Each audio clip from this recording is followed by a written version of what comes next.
All right, everybody. Today is another Fishman presented stream. Today we have an incredibly prolific musical mastermind extraordinaire by the name of Devin Townsend. I believe he has 25 plus records out spanning all his different things, whether Devin Townsend Project, Strapping Young Lad, the record with Steve Vai, all the production stuff he's done, the mixing stuff he's done. The Soulwork record he did is like one of the biggest records in my life. What else? The Lamb of God stuff he's done. I can actually hear Randy's inflections of Devin in his screams sometimes. So anyway, no further introduction needed. We're going to talk to Devin Townsend. I'm going to open up this meeting. He's going to call us in about a minute or so, and we're going to have a good old time. So think of some questions you'd like to have if you'd like to ask. If you have anything you'd like to ask. I know I've got a lot of questions myself. Yo, what's up, man? How's it going, buddy? Great to see you. How you doing? I'm okay, man. How about yourself? Very good, thank you. Thank you so much for taking the time and chatting with us today. Yeah, man. It's good to finally meet you. Heck yes, yeah. You and I have spoken by DMs, and that's about it. And now Yeah. this is the modern day introduction. So it's an absolute pleasure, my friend. That's a nice looking You too. studio.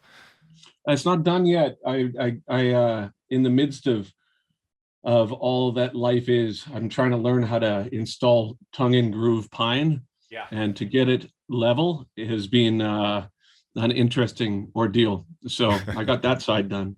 That's awesome. It looks beautiful. We just had some of that. You won't be able to see from here, but on the battens of our roof, we just did exactly that tongue and groove style in that same color. Yeah. Yeah. And how did you install it yourself? Or Oh did you no, get somebody else? I am the least handy human being ever. Like I cannot. I don't know, man. I have a hard time believing that, brother. Dude, I'm so bad. Anything home, like I just can't do it. If it's audio stuff, I've been slowly trying to learn, or if it's something along those lines, maybe. But yeah, I usually just. Where do you live? I live in Orlando, Florida. Oh, okay. Oh, Yeah. great. Yeah, right on, man. What's the weather like now? Dude, it's been so nice actually over here. Like everyone's like, oh, it's -4 here. It's -30 here. It's 69 degrees here today. I am not perfect. making that up. That's perfect. That's perfect, man. Yeah. It's like on multiple levels. That's perfect. Right? Yes. I'm sure that everyone in chat right now is gonna be like laughing about that. Yep, there it is. It's weird that that's the thing. Like anytime the number 69 shows up, everyone just says nice. So I guess that's the thing. Oh, it is nice. So I guess if everybody's washed, it is nice. But awesome, man. It's so great to finally chat to you. I gave the introduction. Everyone knows who you are. Everyone's always super excited about this. But yes, I'd love to pick your brain on a lot of things. I'd love to pick your brain on the origin story of Devin Townsend, first of all, to start. When did you first start falling in love with music? When did you first start noticing it and going like, I think I want to do this. I think I like this thing. I think the most fundamental moments of significance when it came to music for me was probably distilled into a couple of movies, to be honest. I remember I must have been 7 years old, which belies my age, but nonetheless, when I saw the first Star Wars movie at a drive-in theater, and I was supposed to be asleep in the back seat, but it was the really clear definitions between the modalities of what makes something appear dark and something appear, light. Like the good guys had a very tangibly light theme, and the bad guys had a very tangibly dark theme. And then on the sand world, there was like the abstract sort of Stravinsky-esque type of modalities. And even though the movie was cool, excuse me, I love sparkling water. Yeah, it's good, man. Yeah. But even though the movie was good and I liked it as a kid, of course it was the soundtrack, and I bought the vinyl and got into it. But it wasn't until the movie The Dark Crystal that that particular soundtrack by Trevor Jones just floored me, man. And I started picking out melodies really early on the piano, and I think my grandparents were not impressed necessarily, but observant of the fact that I was doing that. And then the social collateral that became of such importance when I was in my teen years was playing the guitar, and whether or not you could do the tapping part to Eruption or whatever it was. And because I've maybe typically been a little socially awkward as a youth, that became like everything got hardwired to it, because I was like, oh wow, guitar is a thing that can actually provide that sort of social thing. And so I started learning guitar, and then it's just one record after another that was impactful that ended up defining my trip. And here I am. That's amazing. That's amazing. Did you have some band, like middle school bands, high school bands you decided to form with some buddies like along the way up? Like Yeah. what was that Oh looking yeah. like?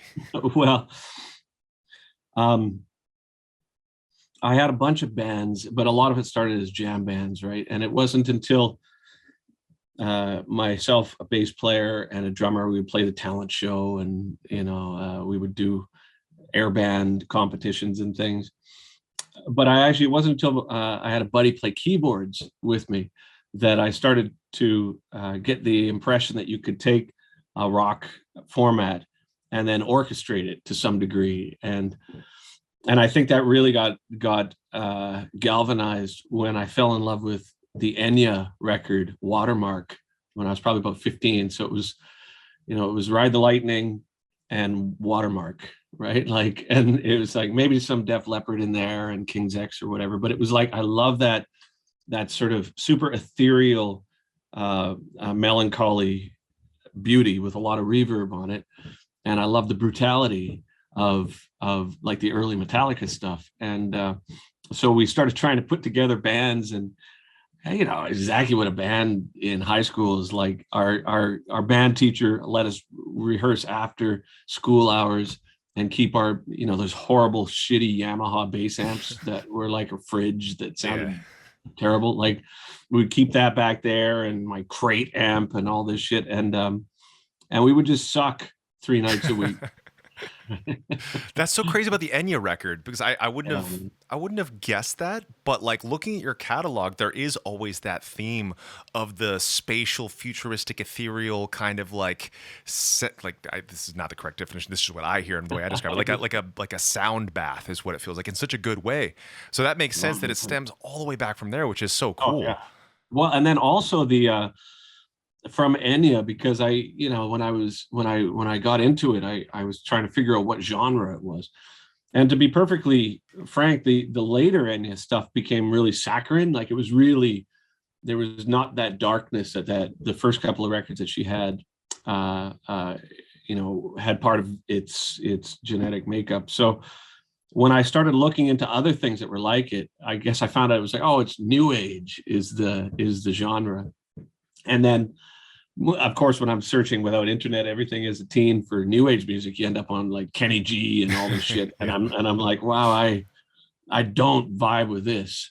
But every now and then you'd find something that was like dark ambient. It's the best way for me to describe it. So it had that ethereal quality, but it was either in a minor key or it had a lot of space. And that led me to things that were really more like noise music, like Soviet France or Rapun or things that are like dark ambient music, and the effect is more like a watercolor than anything else. And I think because of the way that I've always perceived music, it's some people I guess describe this sort of thing as synesthesia, which I don't know, but I think of music in terms of color or shape or what have you.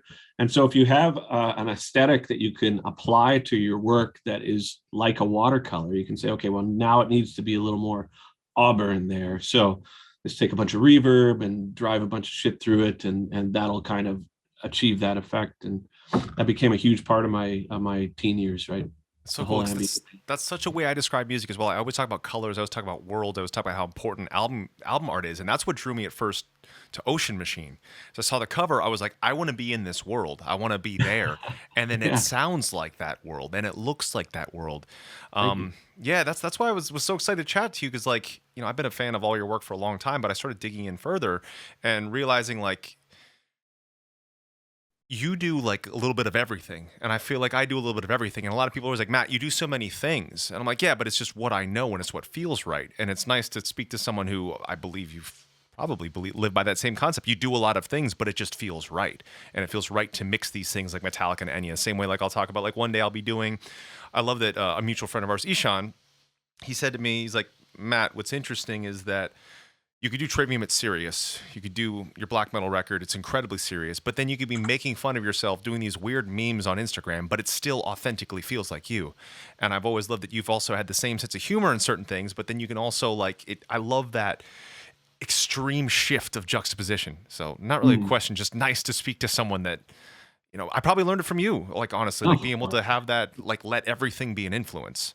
I really like your new song. I thought that was really cool. The one you did with Yushan, that was really Awesome. cool. Thank you so Yeah. much. I appreciate that. Yeah, of course, man. I know you guys have been working on that for a long time. It's nice to finally, as troubling as this last couple of years has been, to finally get a chance to have some time to process. Although it's been amidst all the chaos of it, so the processing is kind of this undercurrent that's going on. There's a lot of things that I have found within myself have kind of bubbled to the surface over the past couple of years that I think I've been so busy on the treadmill of touring and releasing that maybe I didn't get a chance to sit and say, "Oh God, man, you were fucked," or whatever it is, right? Like, Yeah. but it's funny when we talk about a lot of times people look at the work that I do and think that for whatever reason, I'm sure you can relate to this as well, that my reasons for releasing lots of different things is to be provocative or something, like this will really show them. We'll do some stupid country record or we'll do some ambient record or something. But it's actually quite the opposite, where when I'm compelled to do something, everything gets hardwired to it. I'm like, this must have, as part of its genesis and part of its musical composition, some clues to what it is that I'm too emotionally immature to figure out in real life. So by actualizing it, and then by the time it's done, I can say, "Oh yeah, you were sad," or "Oh yeah, your grandma died," or whatever it was, and maybe there's like fear has provided like a lack of peripherals just due to trying to keep my shit together for so long, that when these things start to bubble to the surface and I'm like, oh, well, clearly the next thing is like the puzzle, or it's like Casualties of Cool or Ziltoid or whatever. My thought is not like, yeah, I can't wait to fuck with the audience. It's more like, oh shit, now we got to explain this one. And so I spend a lot of times prior to the release, basically, apologizing for it, or not even apologizing, but being more like hoping that the people who have supported the work for so long can be forewarned. It's like, hey, did you really like Empath, or did you really like Transcendence? And if someone's like, yeah, I'm like, yeah, well, you shouldn't get this one because, That's awesome. That's great. I love that. I love that. I feel like you, Ishan, and myself, myself with Trivium, like we've always done that. Like people, we gain a whole batch of new fans on one record, like Ascendancy. The UK loved it. And then we were like, let's make the exact opposite record. Like absolutely no ingredients that happened on this one and the next one. Let's do The Crusade. Then the UK hated it, but then a different country liked it. But then so it was 7 records of just doing the opposite thing. I feel like Emperor did the same thing. Ishan did the same thing. I feel like not necessarily opposite, but exploring different aspects of sound. While we were talking, and it reminded me, you were saying about Star Wars and seeing visuals and help with music. Total side tangent. Have you seen Station 11 yet? Is it a film? It's a series on Max. It's one of my favorite things I've seen in the last 2.5 years. We've watched a lot of series, a lot of movies. It's incredible. I don't want the plot to feel like, I feel like anything that tries to look like it's been the last 2 years is a headache. But this book was written I think 2014, 2016. Yeah. So without giving any plot away, it's about a flu that has a 99% kill rate, and it starts there. So it's basically what it does to the world. But the music is unbelievable. The acting is beautiful. The storyline is incredible. It's one of the most, I remember we finished an episode and I haven't had this since I was a kid, really. I was like, I don't want to go to sleep now. Like there's something really stuck with me. So I think you should check that out. It was like talking about music and stuff, but it's the same composer who did Luca. I don't know if you saw the Disney Pixar film, Luca. I got a couple of thoughts as you're speaking. Number one, I never watch films and I never watch TV. I haven't had cable in years. Dang. Yeah, if I watch anything, I watch these videos of trains going to Norway. They're like 10 hours from the cabin. Yeah. And there's a French cook that yells a lot that I watch on YouTube sometimes. But I don't want, and it's not because it's not because I'm like, no man, I'm like, honestly the reason is because it's too emotionally engaging a lot of the times. And I find that I can't watch horror films. I mean, I can, but I don't, because they stick with me and they fuck with me, and heavy dramas too, even ones that are wonderfully evocative. My life is just so intense as it is, as is all of ours. And some of us are wired in that way, that if I compound the end of my day with something heavy, I'm like, oh fuck, man, I'd much rather watch like how it's made. Yeah. Or just like, there's all these, I don't know if you watch the Korean baking videos too. It's just like 10 hours of people quietly making steam buns or something, right? Like, that sounds super relaxing and amazing. it's great. That It's train great. things, that my son would freak out over that. Like, Oh, he it's so absolutely good. loves. YouTube, go a 4K cab view trains. Okay, There's let me ones get it that, prepped on here. so it's the entire, yeah, if you can look on YouTube now, it's the entire runs from Oslo up to the Arctic Circle, right? And it's like, Oh yeah, there it is. and so the whole time while I work, I have it on I got a screen up there, right? And the whole time I work, I just have it. So there's a sense of momentum to it that I'm sure you would maybe dig as well, because having been on tour for as long as you have, it's like sitting in the front of the bus, right? It's essentially, it's like that while you're at home, like trying to solve fundamental life issues. That's so cool. I'm thinking I might just have that on a screen at all times. That sounds That's what I do. so cool. That's That's so what awesome. I do, man. While I'm working, I don't have the volume on. It's just, there's a constant train. But getting back to the films, no, I haven't seen it. I don't, but I had a question for you as well. So if there's a 99% kill rate with a flute, okay, would you rather be in the 99% or the 1? Me, there was something I need to figure out what it is. The same thing you said about how when you make a record, it later on you feel that it addressed something, that you get something out. It was like extra troubling to me because so many of the scenes reminded me of things that happen on tour, like being stuck at an airport, everything starts shutting down. You're like, all right, I got to start thinking about this thing. I got to start thinking if like, do I need to prepare for anything extra or anything worse? I am what I playfully describe as the healthy version of a doomsday prepper. If there is a healthy version, I always have a first aid kit on me, for example. I always have a tourniquet on me. I always have, that's probably a little bit much, but I always have flashlight in my pocket, even on stage. I always have a flashlight, a tactical pen, and a knife, like just always. Not the knife for like combat or anything, but just like if I got to cut through some cords that I'm wrapped in or something. But the flashlight has saved me and I feel like the crowd many times. Like, play a crummy club, lights go out, there's a pit, like I'm able to actually be up there and like help guide people out. So like those kinds of things. I always have like a car battery charger with like X amount of like a full day stuff that I need in the trunk. And then I've got like the 3-day pack and the 6-day pack. So it like stressed me out in the fact that it's like, all right, this is kind of like the series of what I've been preparing for in the worst. But what's nice is it goes into the strength of finding relationships that aren't your family and what that can do and how that can impact. And it shows how the literal form of like saving someone. Like I thought that was just such an interesting thing. And I love that composer. So Luca is a film about like small town Italy. And it just has this really fantastic score of like traditional Italian music and goes into kind of like the 50s Italian rock as well. But he makes just such beautiful, touching, sentimental music in that. But it's this troubling, sinister, ethereal stuff that just sticks with you sonically. And the sonics at least made me feel like something that I think you would enjoy. So maybe at least the soundtrack. Yeah, you know, I'll so it's called, Station 11. Station 11. I'll write that down. I mean, it's like, I don't know, man. I think about a lot of these things, and wasn't Station 11 that horrible venue in Milwaukee or something? No, the one that burnt down, Station 4 or something. Oh, I don't think we played there, but we dude, played. I remember. You know what I remember is it had a toilet.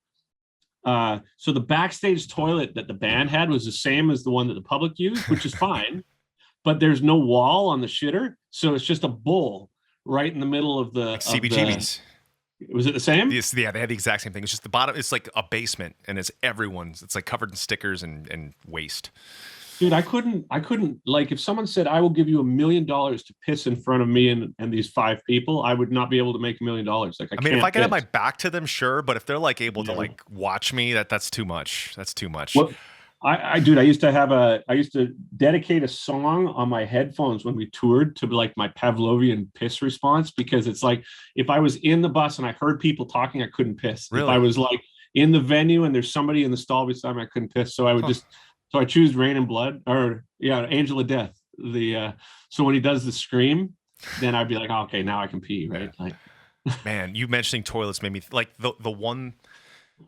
I don't want to say this. It's even like a diva like trait of me, but on tour, it's like we need our own toilet. Like that's like a must. Like if we don't have a dressing room with a toilet and a shower, I'm like, this is not acceptable. We have to have at least a day room then. Like all I want is a toilet. Because like the American festivals, like you and I both know how incredible European festivals are. Like I'm fine with sharing those because they're always cleaned. Like the Wacken one. I remember the first time I played Wacken, I was like, how are they going to keep this clean? But they clean it after every couple people go in.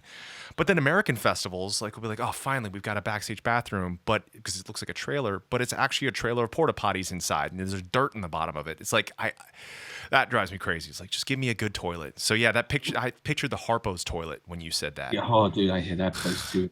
I remember rough. we. I remember. Oh, go ahead. Good. Oh, I was gonna say, I remember we were somewhere in America, and I had stomach problems, and I had to shit like no one's business, and so they pulled over at a Wendy's that I thought was deserted because it was all closed off, and I was like, okay, fuck, I'm gonna shit behind the bus in a bag, right? So, and I'm looking around, I don't see anybody. So I squat behind the trailer and I start taking a dump, and there's one of those huge lights, you know, the big sort of ugly spotlights that are on the parking lot. Yeah. But it was from behind me. So when I looked up, I had like this 50-foot shadow taking this like 12-foot long dump, which was one thing I thought was great. But then when I realized that there was a bunch of dudes like in a car up in the corner, just like smoking a joint or whatever. And so the whole combination of events was like, you know, you get to that point where you're just like, okay, I'm a terrible human being. If there's a 99% and a 1%, clearly I'm in the 99%. Jeez. How's your phobia of the number 2 in front of people then?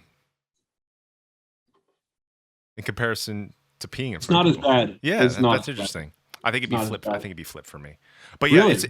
but it's funny. Like every band person you talk to is always like, oh God, Harpo's. I remember we were due to play there in the morning, and Corey, our guitar player, like made a tweet. He's like, "Great, we're at this shithole again." And the promoter went up to our tour manager, like yelling. He's like, "How dare he do this? Do you want to come in here and play?" And he's like, I hope your promoter was like I hope your tour manager was like, "But dude, look at this place, man." He said that the promoter like demanded an apology, and Corey just laughed and went back to sleep. My favorite thing about Harpo's was twofold. They had the light up floor that if you talked nice to them, that you could convince them to turn on. And then 2, there was a White Castle that was like 3 blocks away from there that you could get to if you were brave. Oh man, God, that place is so dangerous. I'm so happy that nowadays we're like, no, we're never playing there again. So we just play Royal Oak instead, which is like closed. Around. Yeah. Did it close? I thought so. Yeah. Okay. We keep hearing that, but it seems to be like the cockroach of time. This promoter's gonna be so mad. He's like, dude, this is the second time Trivium has talked bad about us. But my thing is, if you don't have that venue doesn't have a shower, and they've got a 3,000 cap allegedly that they call it. Every time you play, there's like 9 local bands added to the show. That's true. Yep. Yeah. That's true. Man. I remember there's one that we were affectionately referring to as Slip Definitely Not. Should be a cover band called that. Yeah, man. I remember. I don't remember much about it. Like I've got a terrible memory. It's like I don't have a terrible memory, but I got a terrible memory for touring in venues. Like I toured with this one guy, and he would be like, "Oh, I remember this venue. There's a washing machine down the steps underneath there, and 2 blocks away, there's this cool burger joint, and that's our bass player." Really, dude? I'm just like, have we played here? I don't remember this place at all. Right? Like, I remember bad venues. Yep. And I remember one place in Switzerland because they have good catering. But I mean, other than that, it's like, maybe it's because without my glasses, I can't see much. So I just like, as soon as I'm on stage and I can't see, that's why I had LASIK. I always wear glasses and contacts. I was like, I got to fix this. Oh, so you had the surgery? I did. I waited till Corey got it because Corey's like, I'm going to get LASIK. And I waited to see like whether he got warped into Total Recall or something terrible happened. Yeah. And when he came out the other end, I was like, I'm going to go do it now. I don't think I do it because my glasses allow me a bit of a buffer against how tired I usually look.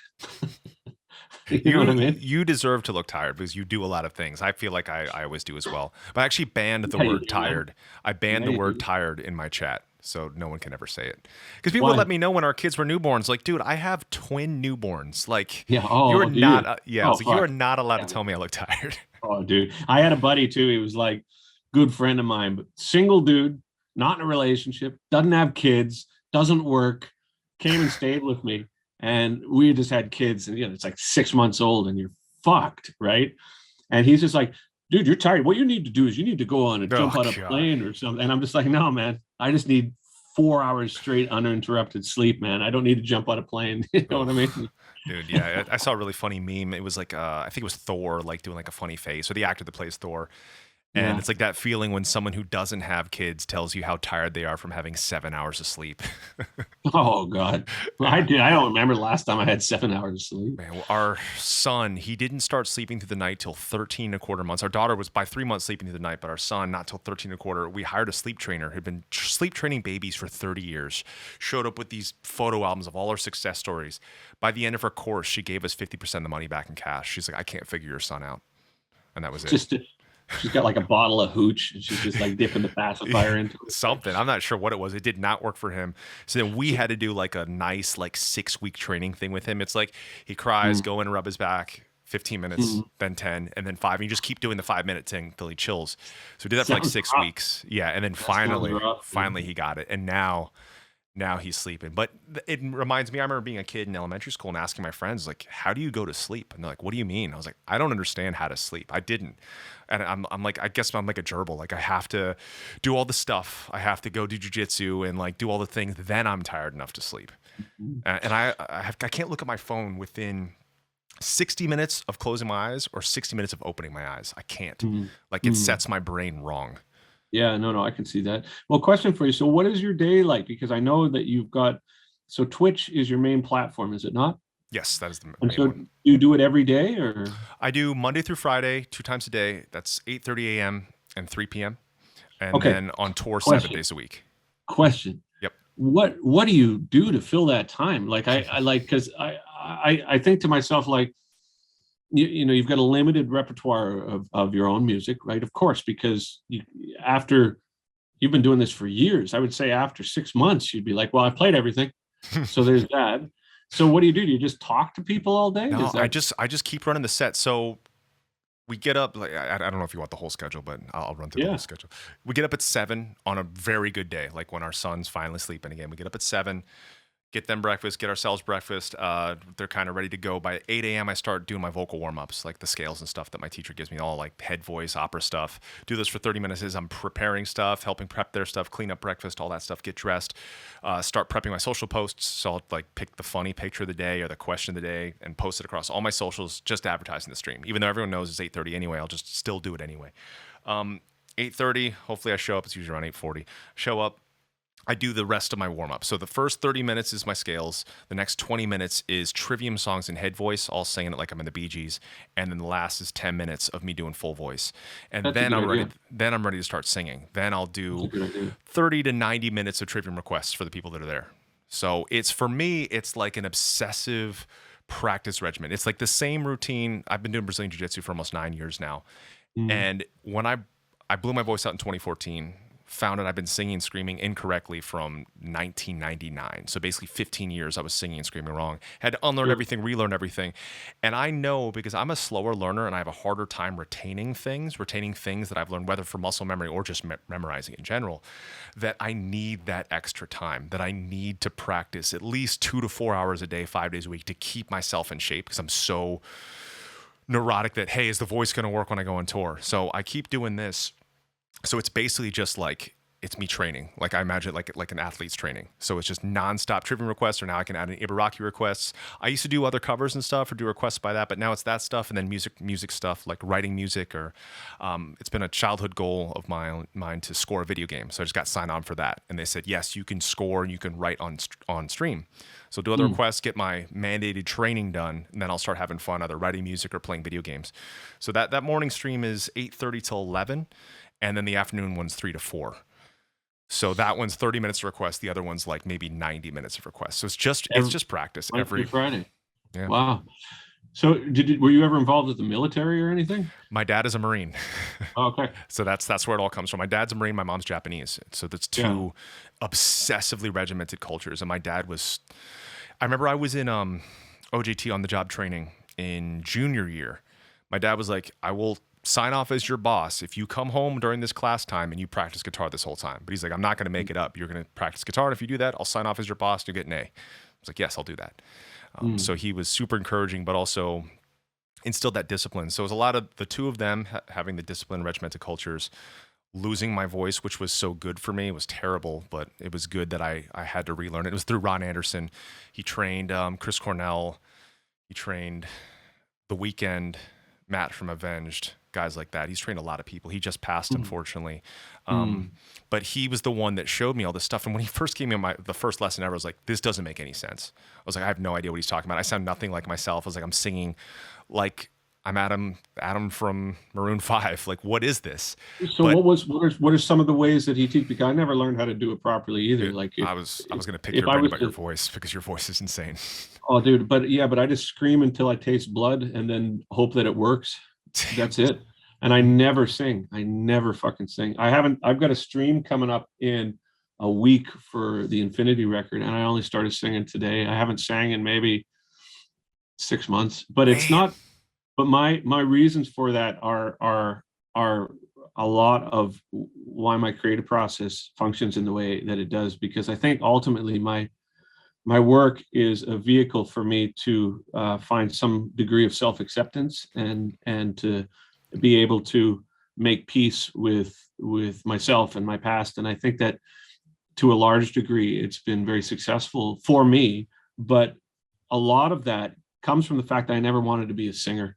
Like, I just found and I've said this a few times on interviews and everything, but I always tried to find a singer, but they were just always such, right? It was like, I remember seeing a poster and it was like, tired of your singer, become that, and it gives you like vocal lessons, right? Yeah.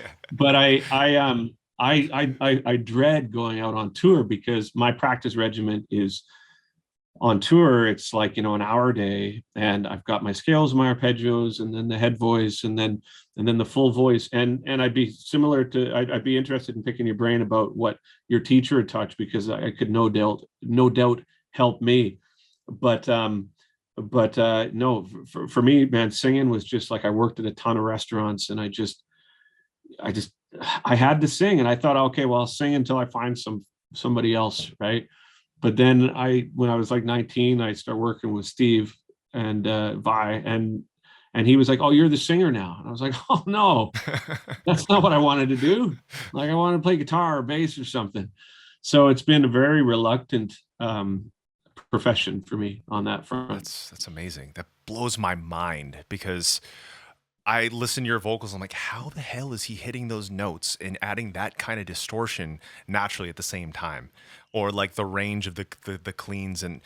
But what I've learned, because the first time I ever met Bruce Dickinson, he was interviewing Corey and I on his BBC radio show, 2006. When we released that record that I said was the opposite of the previous, and I was like, I need to pick his brain about vocals, because at this point, I was only screaming. Like, my screaming method is scream till I taste blood as well. It's like scream like I'm puking. I just had food poisoning.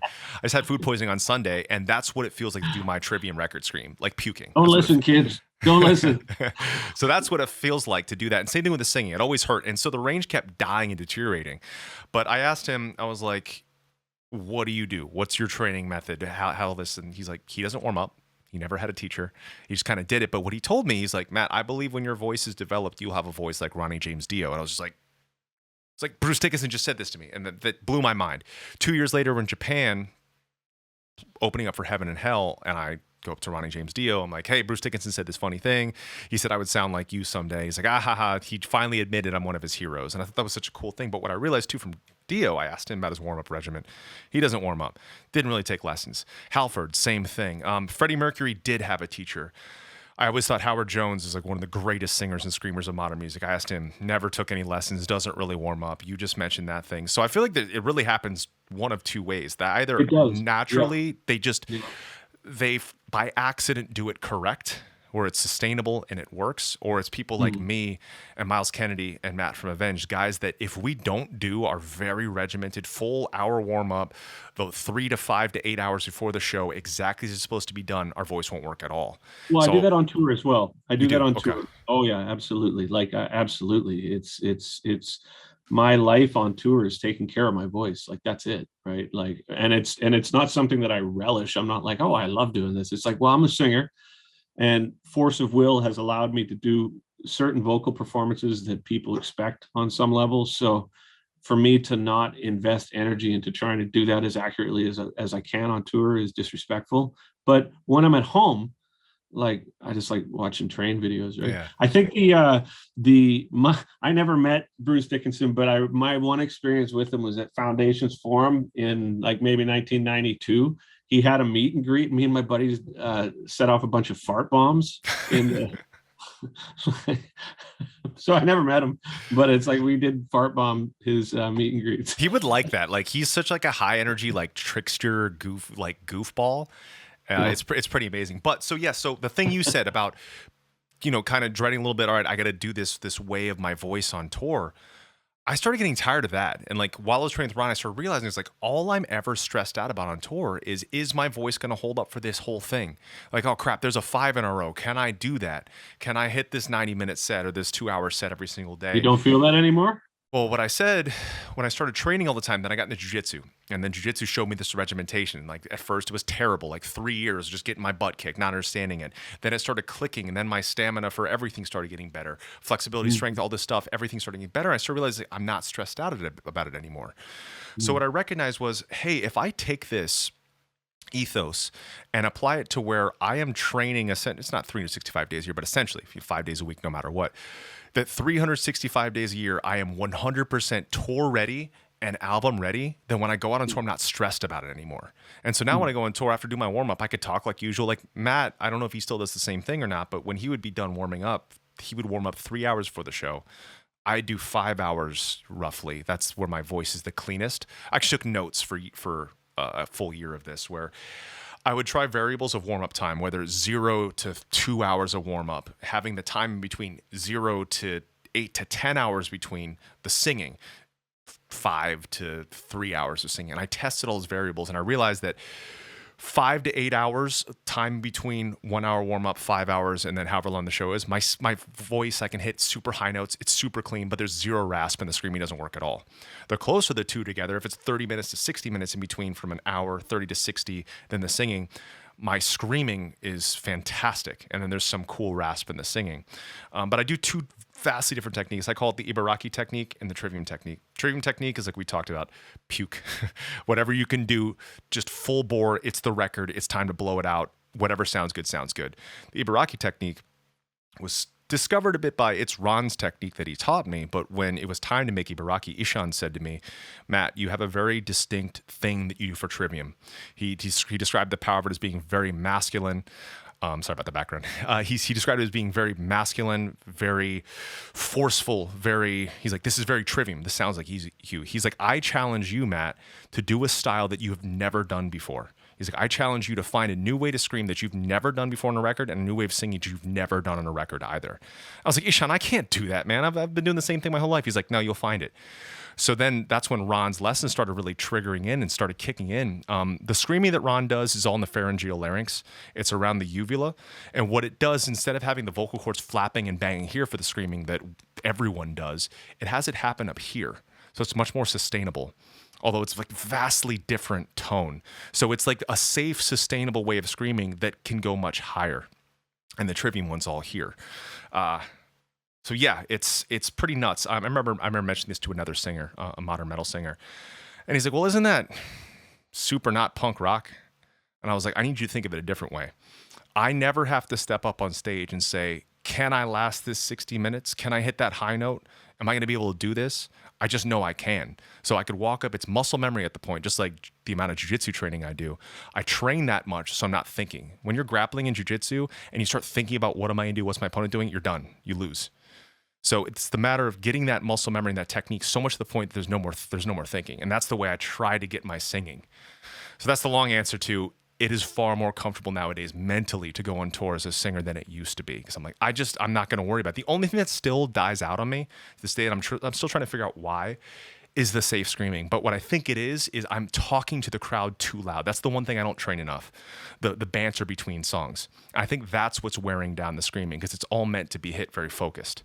But yeah, sorry, that was a long no, it's great, man. It's great. I mean, it's like, I appreciate the discipline. I mean, as much as I don't enjoy singing whilst at home, exercise became a big thing for me, because for the exact same reasons that you had pointed out, maybe to a different degree, but when we're on tour, like my process is I go to the gym and I do my vocal warm up, and then I do the show, and then I go to bed, right? Like it's that's the way that I can find it sustainable. But I also struggle to some degree with the career in general, because my as I said a moment ago, my reasons for doing it are a little left to center. Maybe it's less about the music and more about the process in a way.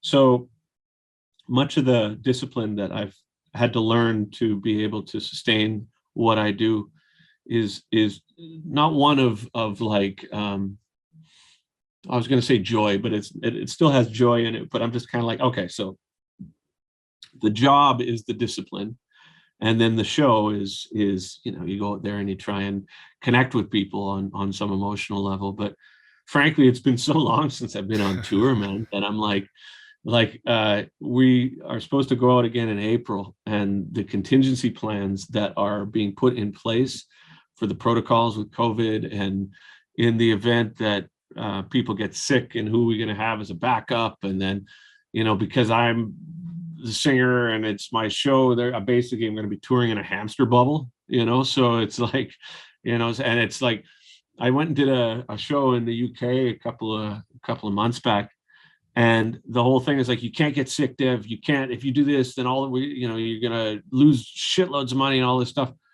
But then there's kids waiting around the back, and they're like, hey, we want to say hi, shake your hands. And I'm like, of course. However, the tour party's like going, Dev, you can't talk to them. And you know what I mean? And then they're pissed off. And then I feel like a schmuck. And so I think that the workload that at one time was just a foregone conclusion with touring, like, discipline and vocal warm-ups and eating properly and not getting shit-faced and all these things, is now going to be compounded by this whole other dimension of nuance it's going to be an interesting world, man. We just did one with that. We did the Megadeth Lamb of God Trivium Hatebreed run. Oh, and right. It was super, super locked down. Like, basically, we had to wear a mask everywhere but our dressing room stage bus. Like, had to. But what's crazy is our tour manager got breakthrough like show 4. He's our tour manager monitor guy. So we had to send him away, and we had to self-tour manage ourselves with him on the phone. And we had to use Hatebreed's sound guy to be our monitor guy, and we had to figure it out. And man, everyone on that tour treated us like we were lepers. And we showed up with negative tests in hand, but they would still like stand like 30 feet away from us. I remember trying to talk, and I won't say who. I was trying to talk to somebody. They're going like this to me. Oh, I was man, like, dude, awesome. I was like, I'm negative. I'm fine. I already had 2 out of 2 shots. Already had breakthrough myself. Just start jerking off. Dude, I was big eye contact. So we were just like cut off. But still, we got through it. Didn't miss a single show. But so I was thinking about the same thing you mentioned. Like, a lot of bands like, oh, we'll get this guy to fill in for us, this guy to fill in for us. And Paulo's like, I have a better idea. He's like, we play to a click anyway. Play the first show, record the first show. If I go down, we use my tracks from the first show. If you go down, we use your voice. Yeah, and that's the only problem is the the drummer. Only problem is the drummer and the singer. Tracks on drums. That's what we said too. Yeah, really? We said that for Alex. We're like, dude, if Alex goes down, we're using tracks. Because Alex is a freak of nature, and every drummer you've ever had is a freak of nature. So we're like, just do tracks. And for the vocals, I had a doomsday scenario. I was like, let's say everyone goes down, our crew goes down, our tracks go down. I'm playing the entire set acoustic solo. Because at this point, I had breakthrough, so I was good for at least the tour, according to data. And then I got the booster, and then I got breakthrough again. So I've had 3 out of 3 plus 2 breakthroughs, so I'm pretty resistant. I think, maybe, who knows. But honestly, there were a couple pluses to the bubble. I love having friends visit, but sometimes you just want to finish the show and just play video games and just do nothing and have to be on.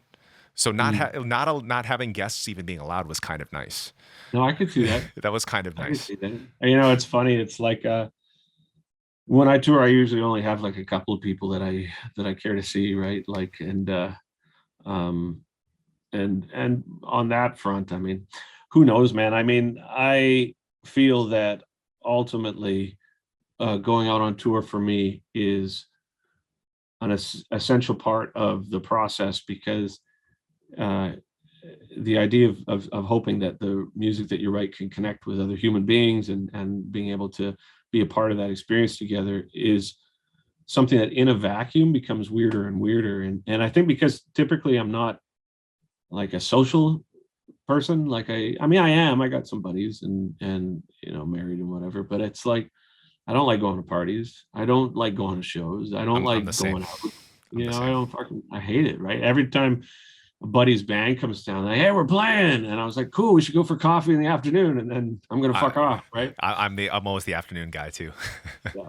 So it's like, so with that in mind, when I do go out on tour, my whole thing is like, if I'm going to be on tour, uh, I'm cool with whatever has to happen. Like, it's like, if I have to be in a hamster bubble, that's fine. It's like, it's okay. Right. Like, so I can't imagine the tour life is going to be significantly different for me. Maybe it's more for the people like after the show, which is this, by the way, always seems insane to me. Is like after the show, people are like, hey, we're all going to a club. And I was like, are you fucking what? Yeah, You go to a those are the club? ones that don't have to worry about their voice. Yeah, and also it's like it's just too loud, and there's some dude with a I'm with Heineken you. spitting on the side of your face. You know what I I am mean? 100% with you. And like, yeah, it was good. It was good to get back out. We had a great time. We just basically would play the show and then go play video games. Like me, Paulo, and Alex would all play Call of Duty together in the dressing room. The dressing rooms had good internet. We'd play. And the days off, we had to modify a little bit because like I tore around food. Like I'm like, all Yeah, right, what cities are we in? Where are we gonna eat? I can relate to that. I So can we relate to that. the only thing we had to swap was eating outdoors. So that was kind of tough. So I had to research an awesome local restaurant that has outdoor seating, and amazingly, everywhere had it. So that was my only fear. Mm. Um, but yeah, it was a little bit Well, different, but in the same time, some things were kind of the same. I went to the UK and I had to be there for three shows, I guess. And it's maybe about 3 months ago, 4 months ago. And I had to quarantine for 12 days or Jeez. something. And then yeah, man. And then just, they lead you around with a leash and they put shrink wrap around you, and it was okay, man. I mean, it's like, America, it's like Wild West touring. It is the exact same as it used to be. yeah, I could see So that. you kind of got to be like, all right, you have to like kind of self govern. Like, cause we had some off days. So like, we're going to do the same thing we did in these amphitheaters, but for ourselves over here on these off shows, because we want to Yeah. make sure when we show up to the amphitheaters, we're not kicked out. Yeah, who knows, man? I mean, I think it's like everything else right now, even in terms of vocal techniques and whatever, it's there's everybody's different, like Bruce Dickinson's different than Ronnie James Dio, who's different than yourself. And like I think that that probably applies to the next round of touring as well. You're going to have some people and bands that don't care, and it's what it is. And there's others that are going to be like rubber baby buggy bumpers, right? Yeah, Which is yeah, probably it's going to like be, both extremes are pluses and minuses, and yeah, yeah, yeah. absolutely. But the hard part I would imagine about touring in a bubble, if you're in an environment, America or otherwise, that a lot of it doesn't matter, then having to rationalize to the kids that are waiting outside the back, or the audience that are waiting out the back, why you're not going to say hi is going to be really weird, because you're going to get people going, yeah, you really, like, no one here is giving a shit. We're all together. We're at your show. We're here, and you're not going to say hi. And then you have to, for me, I find that really stressful, because I'm like, God, I don't want to deny the people who are supporting this the things that are of emotional significance to them. Yet the choices that seemed appropriate for me in my life have dictated a different thing. So maybe it just, maybe we'll just get some bat-shaped helicopter, Guar style, and just hover in, I'm always to the drop same off. with that guilt of not saying hey, but like I like to hope and think that all our supporters know, because I always tell them it's like the voice comes first and foremost. Like, luckily, pandemic like predates the pandemic. I always be like, I need to get straight into the bus and not speak and not do anything. But what I've been doing, like if we see a ton of people, and I think that everyone appreciates this, maybe not the same, but we get a giant group photo, us in the band, everyone that's there at one time. I get up on socials, I tell them to grab that picture.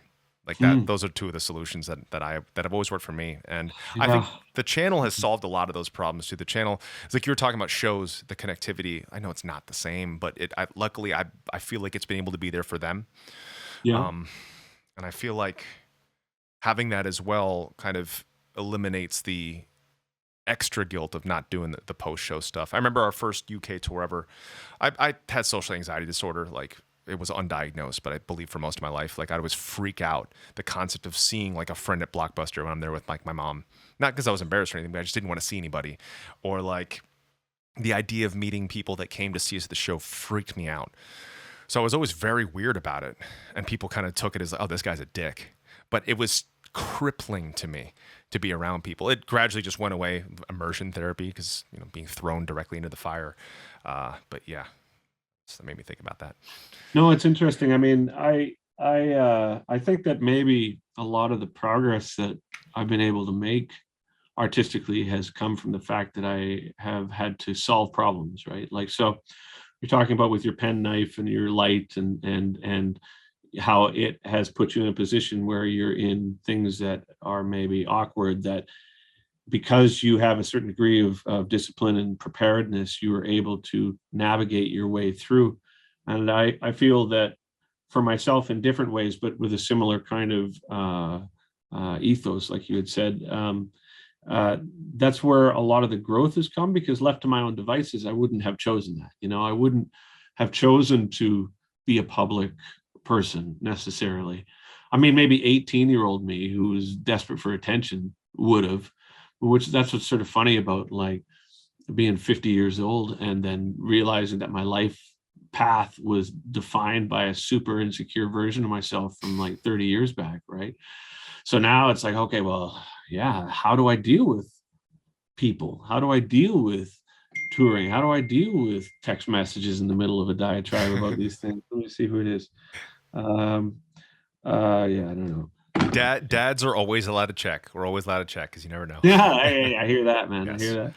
Yeah, no, and so it's like I feel that being thrust into situations that I feel maybe fundamentally I was ill prepared for on whatever level, and then having to find a path through it, and not only having to find a path through it, but realizing that when the chips are down, I have the tenacity and the capabilities intellectually to do so, has been where a lot of that progress has lay, because I'm like, oh, I'm not as, insert adjective here, as I thought I was. You know, I'm not as dumb or incapable or, you know, whatever. And I think that's a really important thing. And maybe for me, the same reason I dread touring is also the same reason I can continue writing, because it gives me fuel. Absolutely. Yeah. The other day, my wife asked me, she's like, what makes you happy? Because like sometimes I'm known, like people always know me like, oh, happy Matt, you know, Matt's nice and polite and always in a good mood. But I never really noticed like moments of happiness. And it, you know, shows it's kind of, even though I talk about the preparedness to go into it, still like if I start getting that rut, oh no, is my screaming going away or is my singing not feeling right? I start to kind of spiral a little bit, and I want to make sure that's perfect. Because like same way that when it comes down for writing Trivium and Ibaraki, those two things, I can't sit down and say it's time to write. I have to let that lightning in a bottle show up. If I try to write for either, it's convoluted. I just stop. However, anything else, video game score or a ghostwriting thing, or hey, let's make like a random, completely random collab. Like for example, I found out the drummer of One Direction is a big metal fan, Trivium fan. Like, hey, let's make a metal song together. Dude's an incredibly sick modern metal drummer, so we made this song. Things like that. Like I was able to write that on the spot. It's the same thing. Shoot, where was I going with that? I keep thinking one erection every time I hear that. Every he's time I hear the freaking word. he's so damn good. He's so damn good. I'm He's not sure where I was. one erection though. Like, I'm to not be fair. I'm not sure where I was going with that one. But Well, I oh think yeah, the happiness. oh So yeah, yeah, yeah. you mentioned about making music. Those are the moments that when I'm able to make something out of thin air, that's where I find the happiness. Like the shows, it's kind of like when the show went great, or when everything's going so great that I hit the flow state. So like what I look for in life, I've recently learned about it. You might know about it, you might not. Flow state. Yeah, I know. Yeah, and I love that so much. I search for that in life. I strive for that in life. It's so hard to find, but I find it in a couple of things. I find it in jujitsu when it's, by definition, it's just the right amount of challenge. It's not too difficult where it's insurmountable, and it's not too easy. So I'm not fighting a 4-degree black belt, and I'm not fighting a white belt, but it's someone who's my level, who's got my skill level, my time. That's when my mind, like, time doesn't exist anymore. Thoughts don't exist. Shows, it happens some of the time. I love when that happens, but it happens during writing. And so when you mentioned that, that's what really made me think about that. It's like that's that happiness that I strive for, like creating something out of nowhere. Well, question for you, what do you do for fun? Do you ever get, do you just like explode and like end up in a ditch for 4 days, or are you like?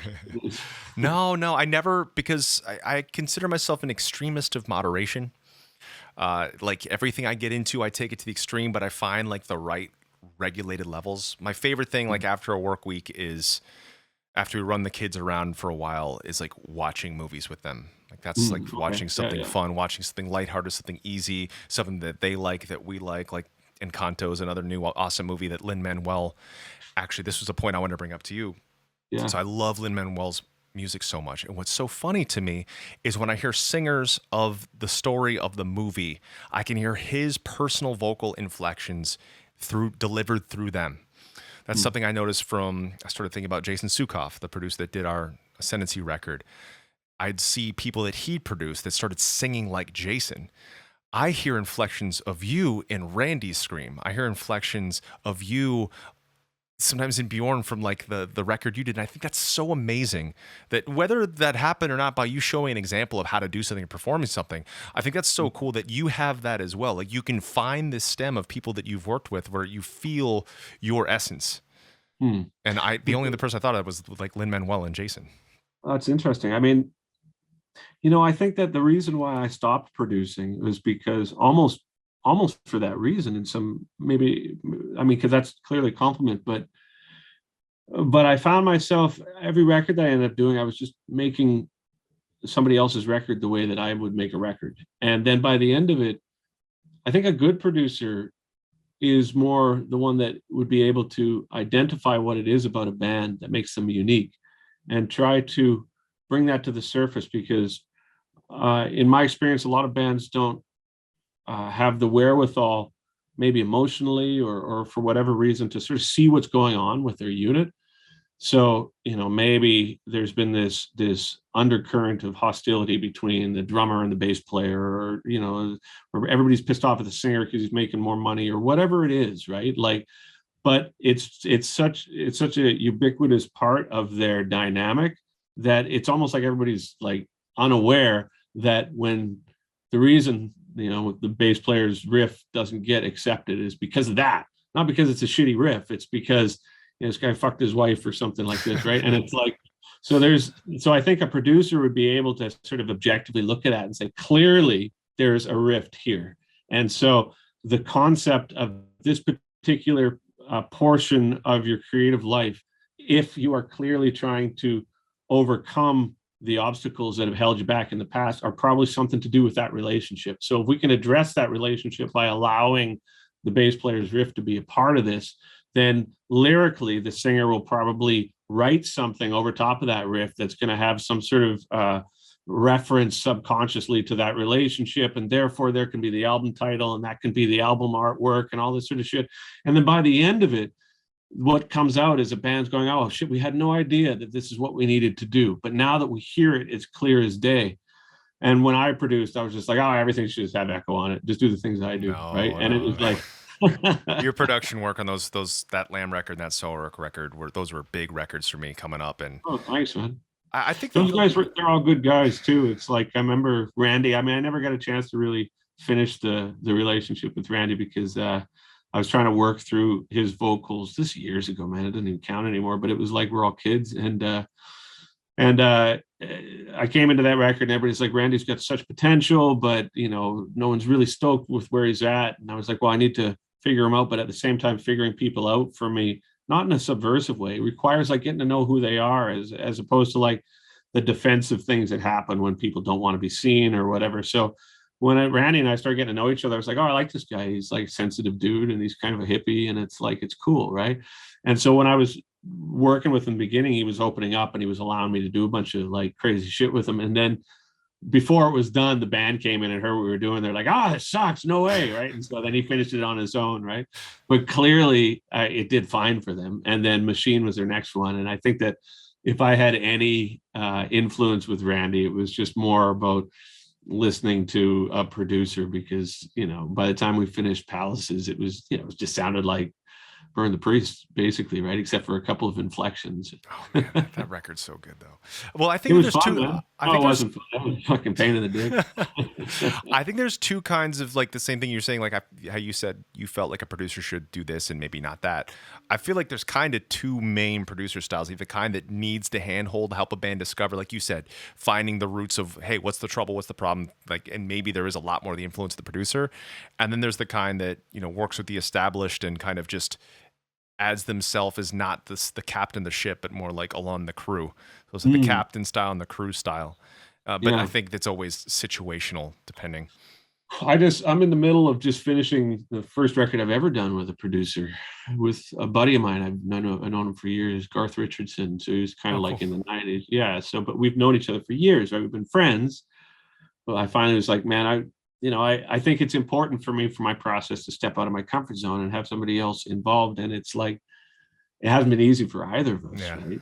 Either of us, but it's cool. I mean, I think that, and I'm sure you would relate as well, in that once you do have kids, it modifies your relationship with music slightly, because prior to it, I used to think, well, this is my life and this is my identity, and the most important thing in my world is this song. And if we don't get that drum edit right, the world's over or whatever, right? And then all of a sudden you have kids and you're just like, oh, fuck, I get to do music too? Yeah. Oh, shit. Okay, yeah, well, I'm not worried about that as much. I'm not worried about this as much. Maybe not in terms of like the conception or the articulation of it, but in terms of how precious it is to you. Like, in absence of music, my life won't end. And I think that, of course, that was always the case, but it was really healthy for me to have a particular wake-up call to be able to accept that and say, you'd be bummed, and it would be disappointing for you, but it maybe was important for me also to recognize how healthy is it to have so much of my identity wrapped up in what I do, that my value would be stripped away in absence of it. It just seems like that. And that was a humbling experience too, because I was like, yeah, but I'm the guy. Like, that's what but then you realize you're like, no, you're just a guy. You're just another fucking guy. And it's like, I found it both humbling, but also profoundly inspiring, because I was like, oh, if it's not of such profound importance, then fuck it, I can do whatever I want, right? Like, yeah. I found it incredibly liberating as well. Like, I don't know if it's because of the perspective shift, or hey, this thing, these living things are truly dependent on everything you do, and what you do fuels that. But I feel like we didn't make our best stuff until I had kids. I think it's got to be, and it just shifts the perspective so much. And wasn't it the Ascendancy? Wasn't that the first record though? We had one before that, but it was on an indie label, so it was like a much smaller record. I'm sure you've got parts of your audience that are like, make it like that again. Oh yeah. Those 7 records leading up to the last couple, everyone's like, no, this one's the best, no, this one's the best. There's a couple like that are the lesser favorites, but there's like this echelon of people that all love those too. The ones that like I abandoned Screaming twice, then people love those, which is always kind of like, huh, that's interesting. But it's usually like, my favorite's probably the new one, honestly, In the Court of the Dragon, because it's like the synopsis of everything. Like, I like to have everything, and that's why I like listening to your music, is you have everything, and it could shift at any moment, and a song might not have everything, but it could go to something that's the polar opposite. I think that's when music is the most fun, and when I realized that we could do that, and we could just have everything, and that the times that the Trivium albums that are my lesser favorites are the ones where we went into it saying, we shouldn't do this, or this, let's do this. Let's do this, and this, and not this. And that's when it kind of falls off a bit for us, when we stick to a thing. When we allow everything or anything and not even think about it. Like these last 3 records, we didn't think about anything. Like that sounds kind of airheaded. We didn't think about any constraints or rules or need a song like this or something like that. We just wrote, and just whatever made us feel good. Who produced and mixed the newest one? Josh Wilbur did the last three, Oh, he who did. worked Okay. under Garth. Yeah, I believe, or Yeah. together before. But I love Josh, and Yeah. what's crazy, what he helped me realize, I track the most angry, hateful, brutal sounding vocals when I'm in the best mood, when I'm Ah. happy and smiling and laughing. And it made me Hmm. realize too, the most aggressive, energetic, commanding me on stage is when I'm the most relaxed and What are your happy. what is your do you have an overarching concept with Trivium? And what's the That's a band great name mean? question. The band name is Latin for three-way intersection, three-way intersection where the goddess Hecate of the underworld resided. It was actually the name actually came up, was invented by, not invented, founded by the original singer of the band. The band was a high school band that existed. Yeah. They lost their lead guitar player before they even ever practiced. I played my eighth grade talent show. They asked me, an eighth grader, to try out for their band, tried out with For Whom the Bell Tolls, made it in. So I was an eighth grader playing with like a bunch of juniors and seniors. Played our first show, Brantley High School Battle of the Bands. After about 2 months, our singer, he wanted the band to be an industrial band, and we wanted to be a metal band. So he's like, you guys keep the name. Let's split the songs in half. I'm going to go start a new band. You guys have fun. Same story about the singer thing. We were looking around for a singer, couldn't find one. And our drummer, who was older than me, he's the only person I knew with a tattoo who smoked cigarettes. I was kind of intimidated by him. I was smaller than him at the time. He's like, you're going to sing. I was like, I can't sing. He's like, you're going to sing. So I just had to figure it out. Mm.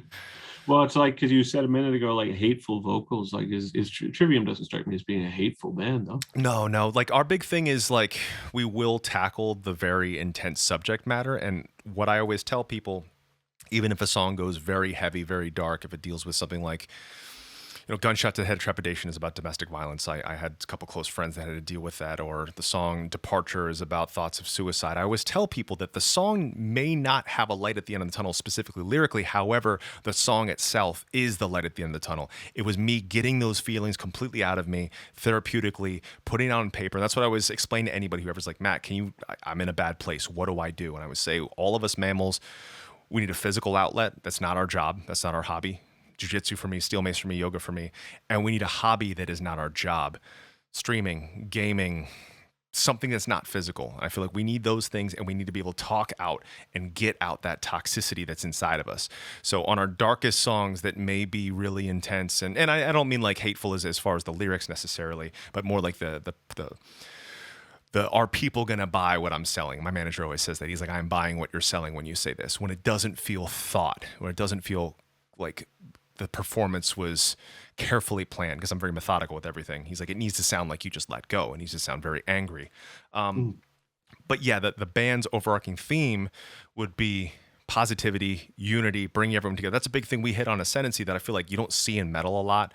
The idea of, it's not tolerance, it's acceptance. It's accepting everyone that does not wish ill will or does not hurt another on this earth in this life. And it's this very embracing thing. It's very communal, very about fighting for everyone that needs to be fought for. Are you vegetarian? I'm not, but I definitely give the vibe of. That's interesting, man. I mean, it's like, I think that the whole intention of why people do the things that they do is really important to be able to identify, because I, of course, I'm familiar with your band, and you guys have had a lot of success, haven't you? I think it's been like this. I feel like we've always comfortably sat as a middle-sized band. Okay, yeah. But at that, whether or not it's higher or lower than the middle ground, you clearly have a group of people that are willing to buy what you're selling, so to speak, as your manager had said. And so I think accountability becomes really important then, because if you're the type of person who's approaching their art from a place of discipline and being conscientious about how their performance goes and having a great voice and all these sorts of things, man, if you've got a great voice and a killer band and a perfect sound person and you're saying horrible shit, man, that's going to come back and grab you, because it's like you're saying it in the biggest possible way. It's like fuck this or whatever. And you're just like, okay, well, whatever it is that you're saying, fuck it. I think you really have to be like, okay, so if anybody challenges me on why I'm saying that, I got to have an answer, because that was really big. You know what I mean? It's like, I remember, Trivium in front of whatever 100,000 kids at a festival, and at the end, the kids are like, "I can't believe you said that." And you're just like, "Yeah, neither can I." It'd be like, "Oh no." Absolutely. I'm also Yeah. very lucky that the band dynamic, I remember it was actually Mark Morton that said to me at Grass Pop, he's like, dude, everywhere I look, the four of you are together. He's like, what the hell is Oh, this? that's awesome. Yeah. I am And so lucky. I love my bandmates. We see each like every day off. We're like, hey, where are we eating together? It's 3 out of 4 of us for every breakfast, 4 out of 4 of us for every dinner with our crew that'll show up, and awesome. Awesome. I'm very very lucky to have that. I think I've only met your bass player. He was at a Warwick thing at one point, right? Yeah. And he seemed like a solid, clever guy too, man. Yeah, I mean, it's he's the outside ear for anything. I remember like I've got like a couple advisors. I look at Paulo, my wife, my manager Justin, and there's a couple others outside there. I was like, hey, what about this? So Paulo he'll like really dig into me for a song I write or a piece I write or lyrics, or he's like, hey, this doesn't feel right, or which I love. Sorry, I cut you off. no. It's like I deserve. But I think it's interesting that bass players often become the confidant. Maybe it's something to do with the psychology of gravitating towards certain instruments. Like just to be a singer, the psychology that becomes part of the job, and this is like the be that douche thing that I was saying earlier. I think that in order to be a singer effectively, it requires you having to contend with certain roadblocks in order to be able to rend yourself publicly and be okay with that, and to be seen, and to be able to participate in your own emotions in a way that you're like even reasonably comfortable with presenting to others, with the expectation of an emotional response that can be dramatic. And I think that in order to bolster oneself against that type of job description requires a shift in your psychology. And after a while, you're like, I guess I'm a singer now. Like, and then when I was younger, I was like, fucking singers, man, they're always doing this shit. Or like fucking drummers, they're always doing this or whatever. But then after it becomes your profession, you're like, oh, that's why singers do that, because that's part of the job, right? I think the only thing that I'd be critical of, and I have been critical of, I think it's singers, most singers don't lift enough gear. You know what I mean? It's like you should, everybody needs to lift gear, man. It's like I remember in the beginning, it's like, yeah, man, all I've got is my mic. So I'll see you guys at the hotel. And you're just like, fuck you, man. Like, Yep. I think because I played guitar and because you play guitar too, we always have that. You have to lift gear. You have to lift Yeah. the gear.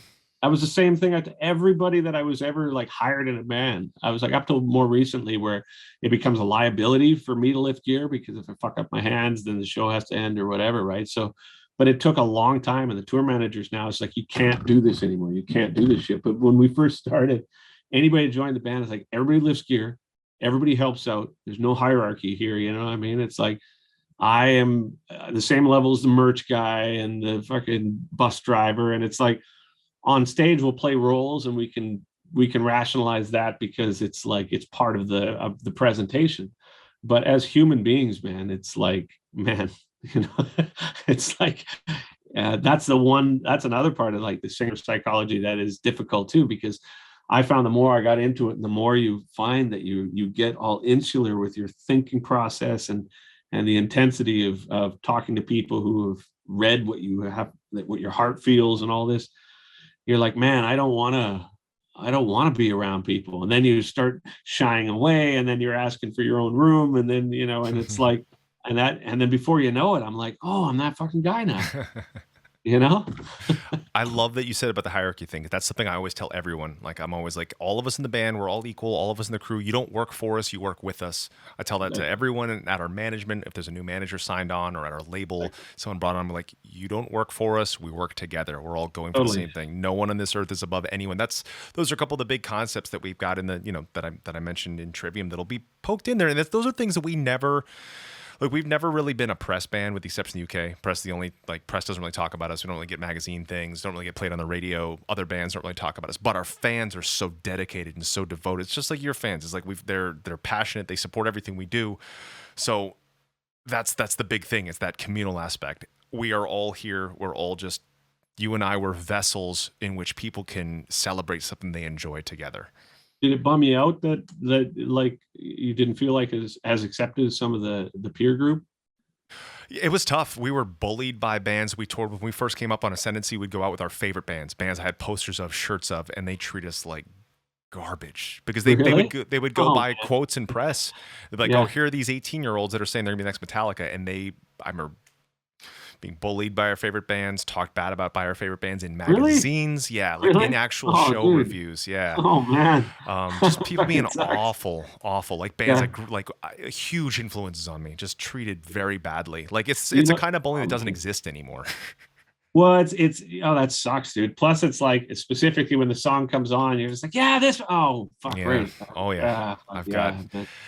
those would be conversations for you and I Oh, away you know from what? away I from a see it's on the tip microphone. of your tongue too, so I appreciate the discipline that Oh, of you can. course. Oh yeah. Yeah, man, that's very good. Yeah, there's a lot of like Uh, strange ones, man. I remember there was a band that like a up and coming band, like, hey, trading your Trivium shirts, we'll give you our shirt in exchange. They must have really? like bankrupt that band. Yeah, one of my favorite singers, he saw a Trivium shirt in their live show review. He's like, someone get them my band's shirt. I don't want to see that shirt. Get them a real shirt. That was in the show review of a Oh British god. magazine. Oh, dude. Yeah. Oh man. Yeah. No, Yeah. that's a hard one, man. But I guess the only way to like get any sort of redemption from that is to honestly not let it affect us, Yep. so that when our work continues, it's like it's also not mired by that sense of like, you know, your negativity. Like I can't allow you to see how you being a dick uh, has made me feel, even though it clearly has. If you're going to be that petty towards me, then my reaction to that is just to not give you the time of day, right? Like, and I mean, Absolutely. it's the same thing, man. It's like I remember when I like was strapping, for example, years ago, because I'd been that weird kid in Steve Vai's band, right? And all of a sudden, I was like, "Oh, I'm gonna make something brutal," and then the brutal bands were just like, "Oh, you're not allowed." And I Yep. was like, "Oh, okay, all Yep. right."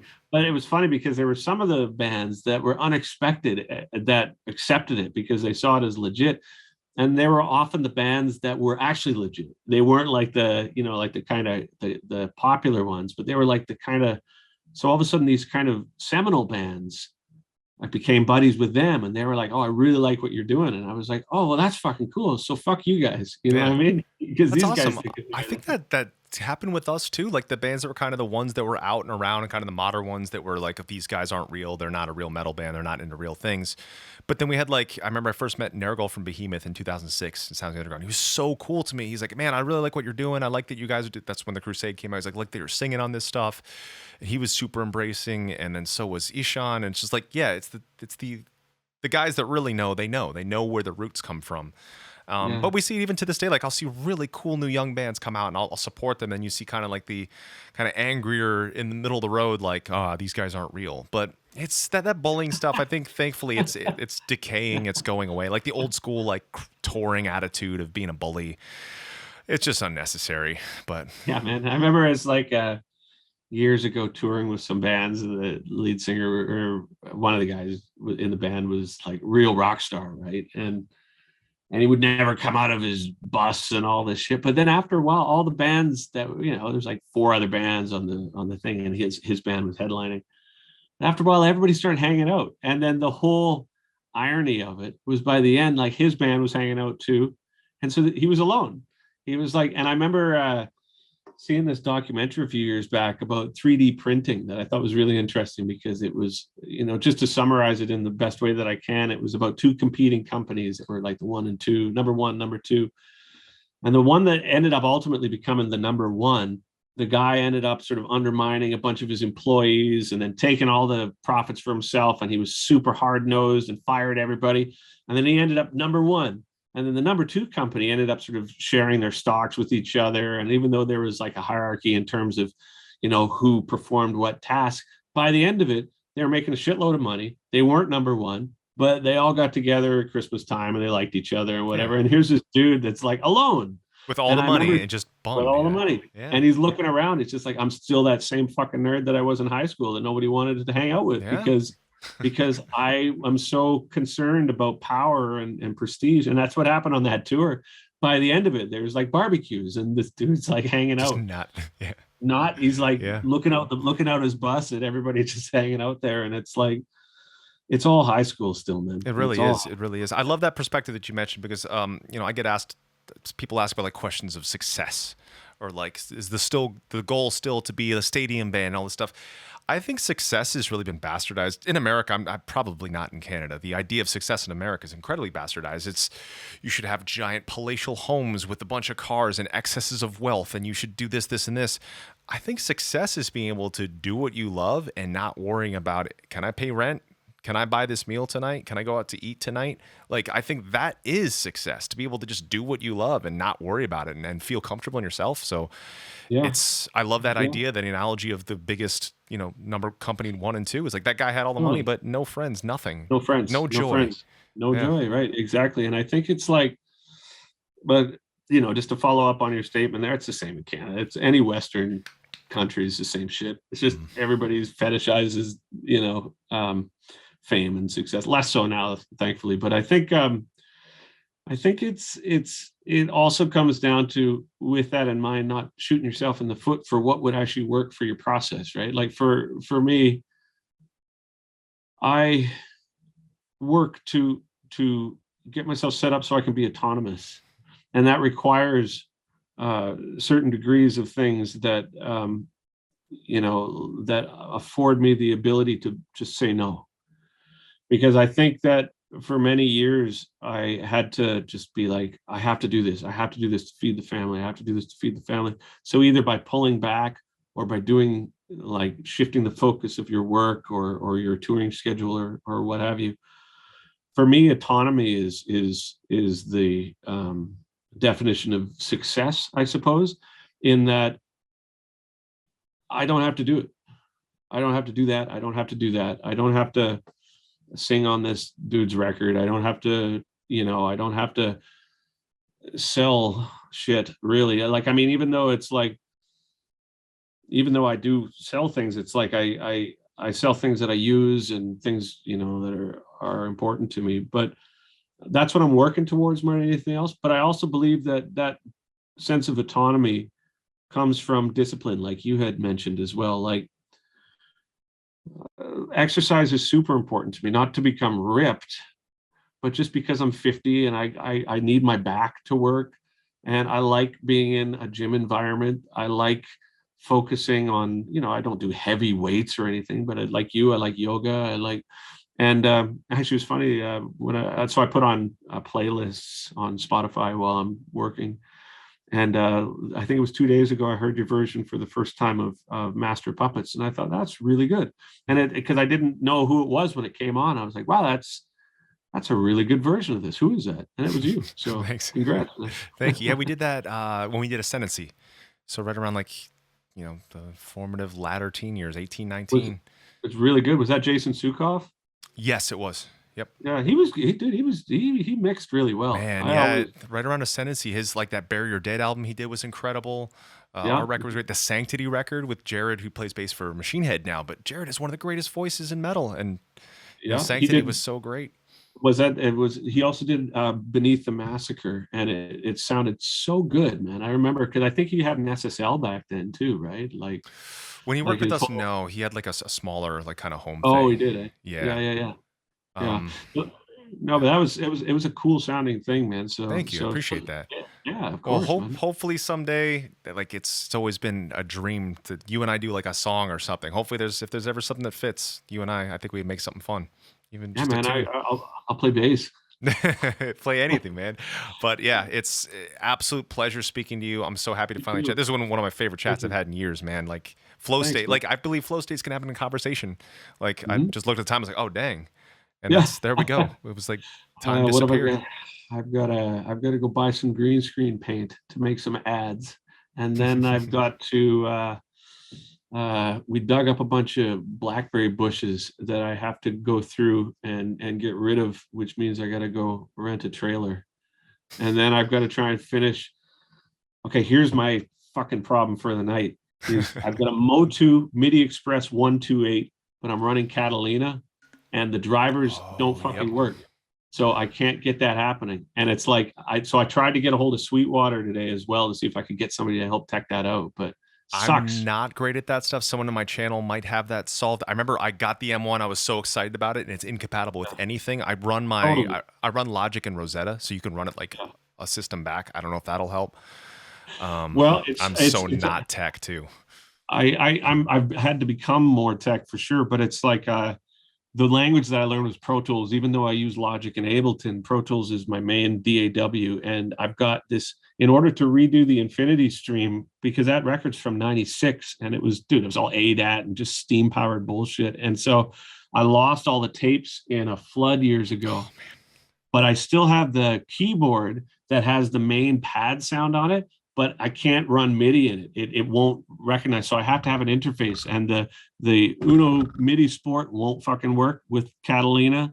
And so I bought a Motu MIDI Express 128.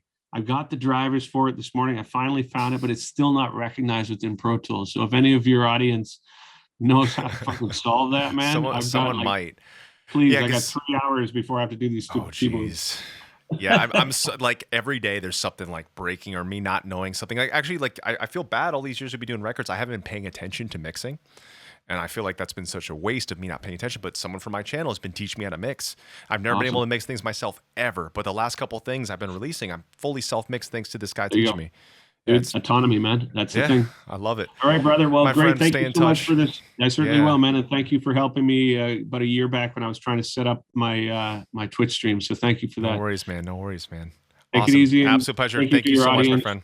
Thank Cheers, you. buddy. Great to Bye-bye. see you. Take care. Bye-bye. Hey, everybody. Matt Heafy here. Thank you so much for watching this video. If you want to check out my Twitch live, you should check it out right here. Hit that follow button, notifications on. Make sure you also subscribe to the Fishman YouTube.